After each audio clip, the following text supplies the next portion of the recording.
indiawave.com।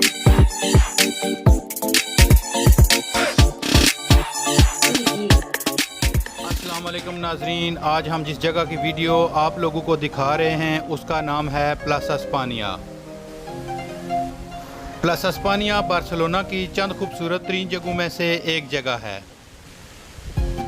वैसे tourist places में आपको टिकट लेना पड़ता है, मगर यहाँ कोई टिकट नहीं है। प्लाज़ा स्पानिया को चार चांद लगाने वाली जो चीज़ है वो है यहाँ के फुहारे, क्योंकि इन फुहारों की एक खसूसियत ये भी है कि ये म्यूज़िक के साथ रंग बदलते हैं।